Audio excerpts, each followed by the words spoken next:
இந்த மேலே உள்ள இந்த பதிவை பாருங்கள். 2 பேர் இருக்காங்க. ஒருத்தர் பேர் மோட்டிவேஷன், அடுத்தவர் பேர் டிசிப்ளின். இந்த 2 பேரும் ஒரே நேரம் ஓட ஆரம்பிக்கிறாங்க. இந்த மோட்டிவேஷன் எடுத்த ஸ்டார்டிங்லேயே வேகமாக ஓடுறாப்புல. ஓடுனா இந்த டிசிப்ளினை முந்திக்கிட்டு ஃபாஸ்ட்டாக போயிடுறாரு. கொஞ்சம் நேரம் ஆனவனையே அந்த மோட்டிவேஷன் என்ன பண்ணுறாப்புல, டிசிப்ளினுக்கு பின்னாடி வந்துடுறாரு. அவனால் கண்டினியூவாக ஓட முடியல. டிசிப்ளின் தன்னுடைய மிதமான வேகத்தில் முன்னோக்கி போய்கிட்டே இருக்கார். ரொம்ப பேர் உலகத்தில் இருக்காங்க. 7-8 நாள் கண்டினியூவாக விடாமல் வேலை பார்ப்பாங்க, கடினமாக வேலை பார்ப்பாங்க, உயிரை கொடுக்குற அளவுக்கு வேலை பார்ப்பாங்க. ஆனால் அந்த 10ஆம் நாள் பழைய நிலைமையிலே போய் நின்றுவாங்க. ஏதாவது ஒரு துறையில் நீங்கள் சாதிக்கணும்னு நினச்சிங்கன்னா நீங்கள் மோட்டிவேஷனாக இருக்கக்கூடாது, நீங்கள் டிசிப்ளினாக இருக்கணும்.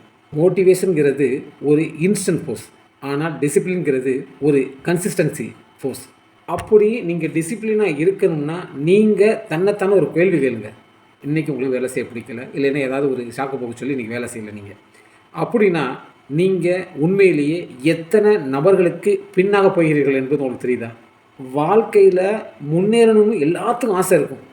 அதை விட பெரிய பயம் என்னென்னா, நம்ம மற்றவர்களை விட பின்னோக்கி சென்றக்கூடாதுங்கிற பெரிய பயம் வாழ்க்கையில் இருக்கும். எவனுக்கு மோட்டிவேஷன் இருக்கோ அவன் கண்டினியூ வேலை பார்க்க மாட்டாப்புல. ஆனால் டிசிப்ளின் எவன் இருக்கானோ அவன் கன்சிஸ்டன்சியாக கண்டினியூவாக வேலை பார்த்துக்கிட்டே இருப்பான். ஏன்னா அவனுக்கு தெரியும் நம்ம இந்த வேகத்தில் போனால் தான் நம்ம முடிக்க முடியும், தன்னுடைய எல்லையை அடைய முடியும் என்பது.